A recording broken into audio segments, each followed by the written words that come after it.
Haleluya, puji nama Tuhan. Salam sejahtera bagi kita semua dalam kasih Kristus. Keluarga Jemaat GPI Elsada Magelang, tidak lupa saya mengucapkan selamat tahun baru 2022. Tuhan Yesus selalu menyertai kita, Dia Allah Immanuel. Puji nama Tuhan, saat ini kita akan kembali menikmati kebenaran firman Tuhan. Dan firman Tuhan saat ini saya beri tema nasib orang fasik. Kita akan lihat di dalam kitab Ayub pasal 18, saya baca ayat yang terakhir, ayat 21. Sungguh demikianlah tempat kediaman orang yang curang, begitulah tempat tinggal orang yang tidak mengenal Allah. Kalau kita melihat dari pasal ini adalah pendapat dari Bildad, salah satu teman Ayub. Dia berbicara dan dia juga menegur Ayub pada saat itu. Karena bagi dia, Ayub ini sudah melakukan kesalahan, dosa, sehingga Ayub harus menanggung akibatnya. Namun sayangnya tegurannya ini salah alamat. Karena Ayub bukanlah orang fasik, orang yang sudah berbuat jahat sehingga dia harus mengalami badai pada saat itu. Ayub adalah seorang yang saleh. Dia adalah seorang yang takut akan Tuhan, dia seorang yang jujur, dia bukan seorang yang curang, pembohong, penipu, tidak. Kalau kita melihat di dalam Ayub 1 ayat 1, ada seorang laki-laki di tanah Uz bernama Ayub. Orang itu saleh dan jujur, ia takut akan Allah dan menjauhi kejahatan. Firman Allah mencatat kehidupan dari Ayub, seorang yang jujur, saleh, dia takut akan Tuhan. Jadi Ayub bukanlah seorang fasik. Namun kita melihat di dalam teguran yang salah alamat, ini terkandung satu kebenaran abadi. Ya. Jadi nggak salah ya teguran itu. Nggak salah apa yang diucapkan oleh Bildad. Yang salah adalah dia salah alamat. Tetapi kita lihat di dalam teguran ini terkandung satu kebenaran abadi, yakni orang fasik pasti akan binasa dalam kekekalan. Kita lihat dulu siapakah orang fasik itu. Orang fasik adalah orang yang suka melakukan kejahatan di hadapan Allah. Kejahatan ini banyak ya, tetapi menolak untuk bertobat. Sudah melakukan kecurangan tetapi merasa benar dengan apa yang diperbuatnya.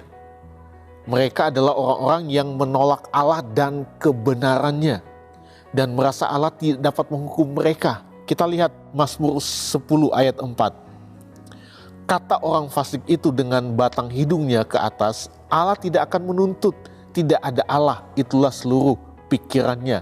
Jadi bagi orang fasik, gak ada yang akan menghukum mereka. Tidak ada yang dapat menuntut mereka, sekalipun itu Tuhan, karena bagi mereka Tuhan itu gak ada. Ngapain harus bertobat? Ngapain harus hidup sesuai dengan firman Tuhan? Gak ada Tuhan. Itu kehidupan daripada orang fasik.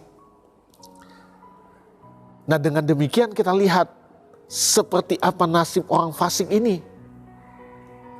Yang pertama, kalau kita melihat di dalam pasal ini, kita melihat di ayat yang ke-5 dan ayat yang ke-6. Yang pertama, terangnya akan padam, tidak selamanya.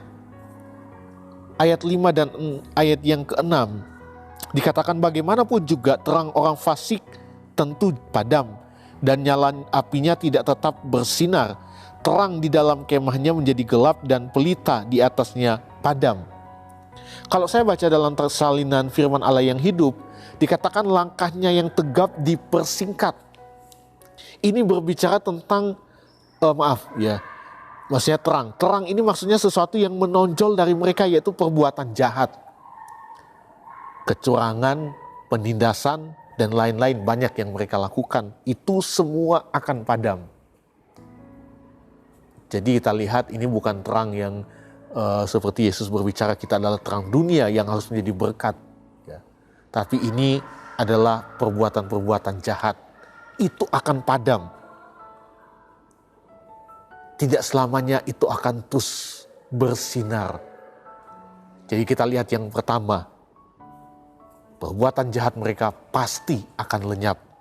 Nah yang kedua, dikatakan langkahnya yang kuat terhambat. Kita lihat Ayub 18, kita tetap lihat dalam pasal 18 ayat 7 sampai ayat 10 saya baca firman Tuhan. Langkahnya yang kuat terhambat dan pertimbangannya sendiri menjatuhkan dia, karena kakinya sendiri menyangkutkan dia dalam jaring, dan di atas tutup pelubang ia berjalan. Tumitnya tertangkap oleh jebak dan ia tertahan oleh jerat. Tali tersembunyi baginya dalam tanah, perangkap terpasang baginya pada jalan yang dilaluinya. Jadi kita lihat yang kedua, langkahnya yang kuat terhambat. Dalam salinan firman Allah yang hidup, langkahnya yang tegap dipersingkat. Ini berbicara tentang kesombongan dan keangkuhan. Orang fasik tidak dapat melanjutkan keangkuhan mereka, kesombongan mereka, yang merasa bahwa Allah tidak dapat menghukum mereka karena Allah itu nggak ada. Tapi kita lihat firman Tuhan, langkah tegapnya, kesombongannya akan terhenti. Karena apa? Karena kakinya terjerat oleh perbuatan jahatnya sendiri. Firman Allah dalam Roma 6 ayat 23 berkata, sebab upah dosa ialah maut. Ada maut dari setiap dosa. Ada maut dari setiap perbuatan jahat yang mereka lakukan. Dari kecurangan, kesombongan mereka. Itu tidak akan pernah bertahan lama. Karena firman Allah katakan itu akan dipersingkat. Langkah tegapnya akan terhambat.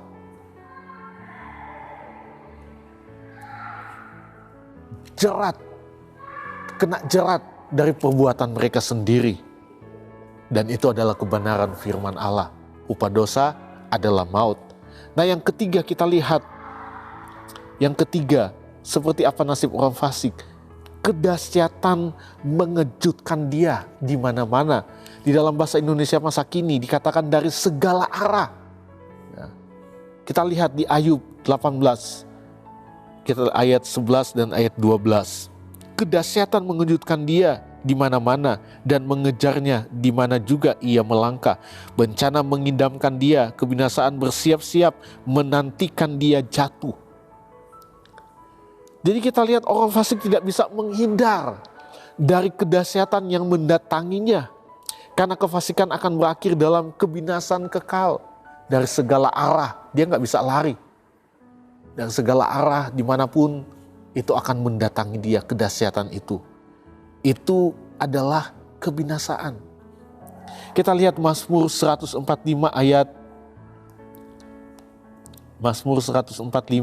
ayat 20. Firman Tuhan bilang, Tuhan menjaga semua orang yang mengasihinya, tetapi semua orang fasik akan dibinasakannya. Semua orang fasik akan dibinasakannya. Bahkan orang fasik tidak akan diingat lagi sampai selama-lamanya.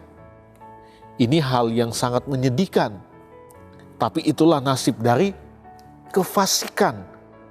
Kejahatan tetapi menolak untuk bertobat. Sudah berbuat salah, jahat, tetapi menolak kasih karunia Tuhan. Dan merasa bahwa Tuhan itu nggak ada, Tuhan itu nggak akan menghukum. Ya mereka akan mengalami kebinasaan. Di dalam ayat 17 dikatakan, ingatan kepadanya lenyap dari bumi, namanya tidak lagi disebut di lorong-lorong. Jadi sangat menyedihkan nasib dari orang fasik. Bapak, Ibu, dan Saudara yang diberkati Tuhan, dari kebenaran firman Tuhan saat ini, Allah sangat membenci kefasikan. Orang-orang yang berbuat jahat tetapi menolak untuk bertobat, tidak menghargai kasih karunia Tuhan. Bahkan dengan keangkuhannya merasa bahwa Allah tidak akan menghukumnya. Tetapi tanpa ia sadari jalannya menuju kebinasaan. Itulah nasib orang yang hidup dalam kefasikan. Kita lihat di dalam Mazmur 1 ayat 6 firman Tuhan bilang, sebab Tuhan mengenal jalan orang benar, tetapi jalan orang fasik menuju kebinasaan. Jadi yang Tuhan mau adalah kita menjadi anak-anak Tuhan yang hidup dalam kebenaran, ya, Maksudnya bukan berarti kita tidak ada dosa, kesalahan, pelanggaran. Tapi bagaimana kita mau datang kepada Tuhan, menyadari, bahkan kita menangis karena kita sudah berbuat kesalahan. Kita memohon pengampunan Tuhan. Itu adalah sesuatu yang Tuhan mau dalam kehidupan kita. Ketika kita menyadari keadaan kita. Daud ketika dia sadar, ketika dia jatuh dalam dosa, dia datang kepada Tuhan. Sekalipun ada konsekuensi dari dosa yang dia lakukan, tetapi Tuhan senang dengan apa yang dia lakukan ketika dia mau datang kepada Tuhan untuk minta ampun kepada Tuhan. Tidak berlaku fasik, sudah berbuat jahat tetapi menolak untuk bertobat. Itu tidak Tuhan inginkan. Biarlah firman Tuhan pada saat ini boleh menjadi kekuatan dalam kehidupan kita, dalam menjalani hari-hari kita, menjalani tahun yang baru ini. Tuhan akan terus menolong kita, kita pasti mengalami perlindungan dan berkat Tuhan. Yang terpenting dalam hidup ini adalah hidup terus di dalam kebenaran Tuhan. Tuhan memberkati kita semua, mari kita akan berdoa. Terima kasih Tuhan Yesus buat firman-Mu saat ini, firman yang boleh menuntun setiap langkah kami. Kami ada di tahun yang baru ini, kami percaya semua hanya karena anugerah Tuhan. Bapa terima kasih, menyerahkan semuanya ke dalam tangan-Mu. Firman-Mu biarlah menjadi pelita bagi kami, tuntun setiap langkah kami, sehingga kami boleh menjadi orang-orang yang hidup benar, sesuai dengan kebenaran firman-Mu. Kami jauh dari perbuatan-perbuatan fasik yang membinasakan itu ya Tuhan. Terima kasih Bapa, terima kasih Tuhan Yesus. Kenyangkanlah keluarga Jemaat GPD El Shaddai Magelang di waktu pagi dengan kasih setia-Mu, supaya bersorak-sorai dan bersukacita semasa hari-hari kami. Biarlah kelihatan kepada kami perbuatan-Mu dan semarak-Mu. Terima kasih Tuhan, kami berdoa dalam nama Tuhan Yesus Kristus, haleluya, amin.